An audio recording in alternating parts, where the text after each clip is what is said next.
Hello, and welcome.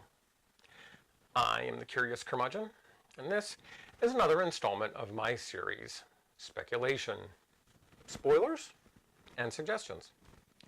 In these videos, I discuss what I think may happen in upcoming films and television series based on the most official available information released, and offer my opinions on what might improve them. I can't know for sure how right or wrong my theories may be, so I've included the possibility of spoilers in the title. This time, we'll be discussing the second film in what will hopefully be a long-running franchise, Wonder Woman 1984. So, Wonder Woman 1984. Obviously from the title, another period piece.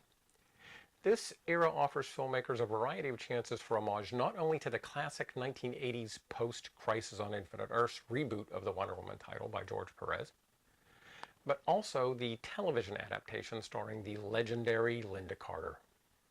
It also gives them an opportunity to use a wider range of villains. But as that's sort of the point of this video, let me backtrack.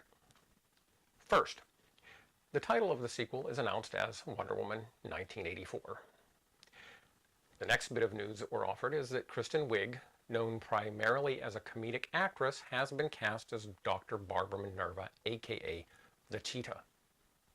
This tracks with the title, as the Barbara Minerva version of the character was introduced early in the 1980s reboot. Thankfully, this announcement does not cause the standard fandom uproar that casting decisions tend to create recently. Then things begin to get a little more complicated, confusing, and intriguing. Photos are released from the set showing Chris Pine as Steve Trevor, but in full 80s wardrobe. This, of course, is confusing because not only was Steve Trevor introduced in the first film as a World War I contemporary, but also in that, spoiler alert, the character very apparently died at the end of it. Then, more behind-the-scenes imagery shows what is apparently Diana at the controls of an unseen vehicle, possibly the revered Invisible Plane. Actor Pedro Pascal of Game of Thrones is announced as cast, but without a character named for several weeks, eventually being revealed to be playing millionaire Maxwell Lord.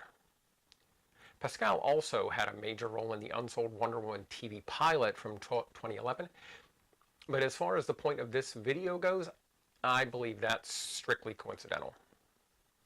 Okay, theory time. So the sequel is set in 1984. Again, roughly the time of what is considered a classic reboot of the comic title. But also, of course, the title of a classic dystopian novel by George Orwell. In the novel, a totalitarian government uses a campaign of misinformation to control its populace. Possibly an Easter egg that the same activity is going to be occurring in the Wonder Woman film, since it is occurring during the Cold War. And as an emissary of peace, she would be against all forms of subjugation. Or could it be a clue that the audience itself is being subjected to misinformation? Granted, in the first film, we're given Diana's backstory involving classical Greek gods, extraterrestrials, and other dimensional demonic beings, plus having the eventual villain be revealed as a Greek god himself. But even taking into account that the Barbara Minerva version of the Cheetah has a supernatural origin, leaping to that after the grounding of the first story in World War I still seems to be an excessive suspension of disbelief. Steve Trevor's return in the second film is also mysterious. Again, we are dealing with the supernatural, and all of this is based from comic books. But it seems that even as accomplished a storyteller as Patty Jenkins would have to strive to find a basis for his return that mainstream, non-comic reading audiences will accept. And as much as the Invisible Plane is almost integral to the history of Wonder Woman, its inclusion in the second film stretches that suspension of disbelief even more than Steve's return or Barbara Minerva's philanthropic metamorphosis. Pedro Pascal's temporarily mysterious role, now announced as Maxwell Lord, may give more insight into these plot points.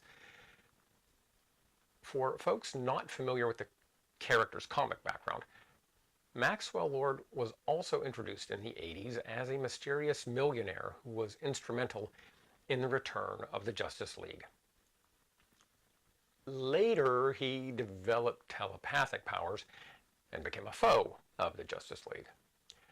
Eventually, spoiler alert, being killed by Wonder Woman on live television to save the world from a mind-controlled Superman. Now, at the risk of making this film sound like the unfortunate Spider-Man 3 with at least one villain too many, I believe that there is another unannounced character in the sequel that would explain all of the issues I've mentioned.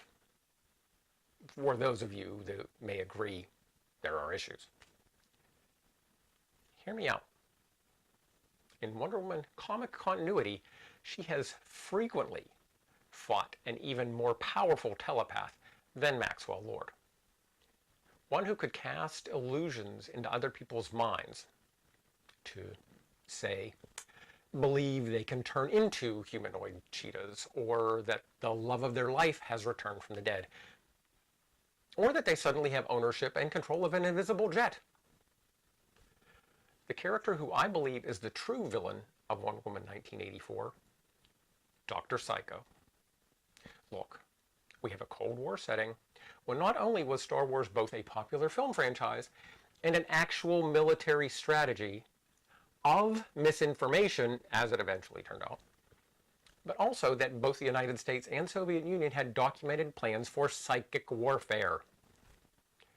Add in that the character of Dr. Psycho in comics is a raging misogynist, which makes him a timely Me Too movement opponent. And last, while I initially thought we were being denied a reveal of Peter Dinklage appearing in the film, since the character of Dr. Psycho is of a similar stature, I realized that Pedro Pascal could easily be CGI'd into the character's appearance in a reverse of what was done for Peter Dinklage in Avengers Infinity War. Well, that's this episode's theory. Leave your thoughts below. As for suggestions, in this case I would really hope that since she was not cast as Hippolyta in the DCEU, that we will get to see Linda Carter in Wonder Woman 1984 as Mindy Mayer, with a much happier ending than her character received in the comics. If you've enjoyed this episode, please feel free to leave your comments below. Also like, subscribe, and share using the conveniently provided buttons. Thanks for watching. Stop back again.